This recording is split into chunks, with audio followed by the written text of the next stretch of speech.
Hi friends, Bommi Siddharth சீரியலில் ஒரு அட்டகாசமான எபிசோட் வந்திருக்கு. அதை பற்றி தான் இந்த வீடியோவில் பார்க்க போகிறோம். அதுக்கு முன்னாடி நம்ம சேனலை சப்ஸ்கிரைப் பண்ணாதவங்க கீழே இருக்கிற சப்ஸ்கிரைப் பண்ண கிளிக் பண்ணிவிட்டு பக்கத்தில் இருக்கிற பெல் பட்டனையும் கிளிக் பண்ணிடுங்க. சரி, வாங்க வீடியோக்குள்ளே போகலாம். இந்த ஒரு எபிசோட் எப்படி ஸ்டார்ட் ஆகுதுன்னா, சாவித்ரி நம்ம ஒரு குட்டிங்கிற ஒரு மந்திரவாதி கிட்ட தமனா கூட்டிட்டு வந்திருப்பாங்க. அவங்க நேராக சாவித்திரி கிட்ட ஒரு மெழுகுவத்தி கொடுத்து நீ உள்ள போய் பாரு அப்படின்னு சொன்னதும் உடனே சாவித்திரி நேரா எதிர்காலத்துக்கு போறாங்க. அங்க பார்த்தோம்னா சாவித்திரியை நம்ம ராணி இருக்காங்க இல்லையா, ராணி கையில ஒரு பொருளோட வந்துட்டு இருக்காங்க. இதை பார்த்து சாவித்திரி பயப்படுறாங்க. ராணி அந்த இடத்துல சாவித்திரி கதையை முடிச்சிடுறாங்க. இந்த பக்கம் இப்போ நிகழ்காலத்தை காமிக்கிறாங்க. அப்போ சாவித்திரி உள்ள இருந்து கத்திட்டு வராங்க, யோ நீ நடிக்கிறியாடா மந்திரவாதி, என்னடா இது, எப்படியாச்சும் பொம்மையை இல்லாம பண்ணவங்கள காமிப்பண்ணு பார்த்தா நீ நடக்க போறதுன்னு பொய் சொல்லி நடிச்சிட்டு இருக்கியா, என் கதையை அந்த பொம்மையை முடிச்சுட்டா அப்படின்னதும் அவர் இந்த பாரு என்ன சொல்ற, பொம்மையும் கதையும் முடிச்சாளா அப்படின்னா எதிர்காலத்துல நடக்க போறதுதான் இப்போ உனக்கு தெரிஞ்சிருக்கு அப்படின்னதும், இங்க பாரு தமனா, கண்டவங்கிட்டெல்லாம் கூட்டிட்டு நீ என்ன வேலை பார்த்துட்டு இருக்க, இங்க வா போகலாம் அப்படின்னதும், என்ன சொல்றீங்க குட்டி, அப்போ உண்மையிலேயே பொம்மை இருக்கா, ஆமா ஏதோ ஒரு தப்பு நடந்திருக்கு தமனா, பொம்மை நிரந்தரமா இன்னும் இல்லாம போகல, அவ இருக்கா அப்படின்னு சொன்னதும் தமனாவுக்கும் ரகுவரனுக்கும் தூக்கி வாரி போட்டுருது. இப்ப என்ன பண்றது, எதிர்காலத்துல நடக்கிறத அப்படியே காமிச்சிருக்குன்னு சொன்னா அப்படின்னா பொம்மையை அத்தையே இல்லாம பண்ணுவாளா அப்படின்னதும், ஆமா தமனா கண்டிப்பா நடக்கும் அப்படின்னதும் சாவித்திரி நம்பாம இருந்துட்டு இருக்காங்க. இங்க பாரு சாவித்திரி, நீ நம்பணும்னா நான் சொல்றத கேளு, நல்லா யோசிச்சு பாரு, அப்படி நீ ஒரு கார்ல தானே போன, அந்த கார் உங்ககிட்ட இருக்கா அப்படின்னதும் சாவித்திரி யோசிச்சு பார்த்துட்டு இல்ல அப்படிங்கிறாங்க. உடனே கார் நம்பர் என்னன்னு கேட்டதும் 55 59 அப்படின்னதும், ஐயோ அம்மா உனக்கு இந்த நம்பர் பிடிக்கும்னு இப்ப நாம இந்த வண்டியை நான் ஆர்டர் புக் பண்ணிருக்கேன் அப்படின்னதும் சாவித்திரி தமனாவுக்கு சம அதிர்ச்சியா இருக்குது.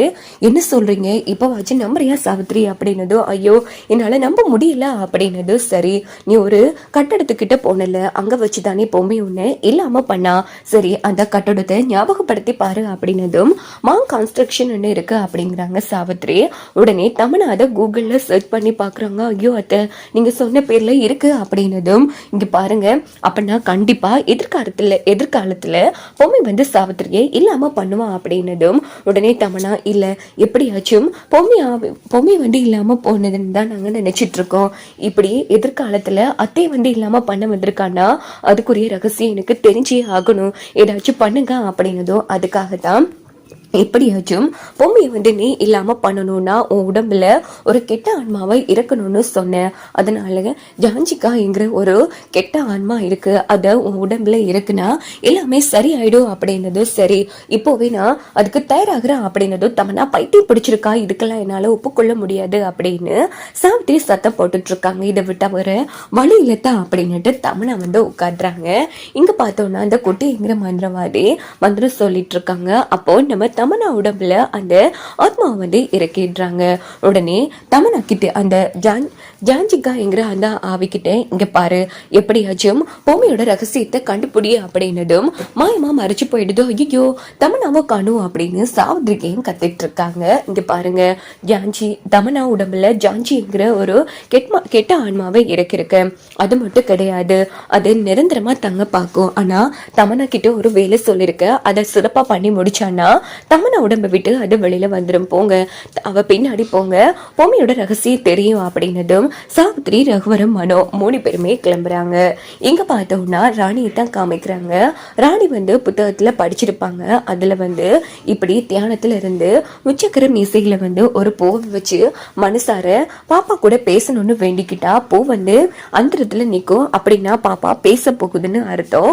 இது நம்ம ராணியை வச்சு பார்த்துட்டு சரி அப்படி பண்ணி பார்க்கலாம் அப்படின்னுட்டு மொட்டை மாடியில யாரும் இல்லாத டைமா பார்த்து பூவை வச்சு பாப்பா என்கிட்ட பேசணும் அப்படின்னு சொல்லிட்டே இருக்காங்க. பார்த்தா பூ அந்த இடத்துல நிக்குது, அப்படின்னா பாப்பா பேச போகுதே அப்படின்னுட்டு பாப்பா என் கூட பேசணும் அப்படின்னு சொல்லிட்டு இருக்கும் போதே சரியா சித்தார்த் வந்துடுறாங்க.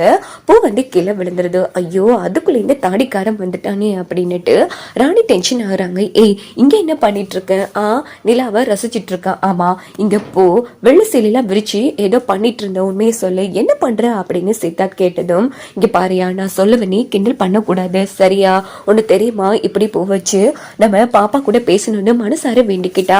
பூ வந்து அந்த இடத்துல தொங்குமாயா, அப்போ பாப்பா வந்து பேசுமா அப்படின்னதும், என்ன ராணி சொல்ற பாத்தியா, நீ கிண்டல் பண்ற மாதிரி பேசுற. ஐயோ நான் நிஜமா தான் சொல்றேன், இங்க பாரு நான் ஒரு இன்டர்நெட்ல எல்லாம் படிச்சேன், கெப்லருங்கிற ஒருத்தர் இப்படித்தான் ஏலியன்ஸ் கூட பேச முடியும்னு சொன்னாரு. ஆனா யாருமே நம்ப இல்ல. ஒரு நாள் பானை வந்து கட் பண்ணி வச்சுட்டு வெளியில போயிட்டு உள்ள வராரு. பார்த்தா பானையில ஏலியன்ஸ் கிட்ட அவரு நியூஸ் அனுப்பியிருக்காரு. அதுங்க அவருக்கு ரிப்ளை பண்ணி எழுதி அனுப்பியிருக்கு அப்படின்னதும் ராணி அதிர்ச்சி ஆறாங்க. இன்னையா சொல்ல வர இதுல, இங்க பாரு எங்கேயோ இருக்கிற ஏலியன்ஸே நம்பி அந்த கெப்லர் இவ்வளவு பெரிய முடிவு எடுத்திருக்காருன்னா உன் வயிற்றுல இருக்கிற குழந்தை கிடைக்காம இருக்குமா? நம்பிக்கையோட நீ செய்யற இந்த வேலையை செய், கண்டிப்பா பாப்பா வந்து உன்னோட கிடைக்கும் அப்படின்னதும் ராணி ரொம்ப சந்தோஷப்படுறாங்க. அதுக்கப்புறமா சித்தார்த், இங்க பாரு பாப்பா கிட்ட சொல்லு அப்பாவை ராணி பாடா படுத்துறான் அப்படின்னதும் உடனே ராணி வந்து ஆமா சொல்லுவேன், இந்த தாடிக்காரன் என்ன பாடா படுத்துறான் அப்படின்னதும் சித்தார்த் வந்து சிரிச்சுட்டு அங்க இருந்து கிளம்பினதும் மறுபடியும் ராணி வந்து பாப்பா பேசணும் அப்படின்னு அந்த இடத்துல சொல்லிட்டு இருக்காங்க. இந்த பக்கம் பார்த்தோம்னா அந்த ஜான்சிகாங்கிற அவை வந்து சிரிச்சிட்டு இருக்கு. தமனா என்னடி இப்படி தலைவிடி குளத்துல இருக்க அப்படின்னதும் வண்டி எடுங்க அப்படின்னதும் மனோ, ரகுவரன், சாவித்ரி 3 பேரும் வண்டியில இருக்கிறாங்க. ஆனா வண்டி தானே ஸ்டார்ட் பண்ணி கிளம்புது. இதோட பார்த்தோம்னா இந்த எபிசோட்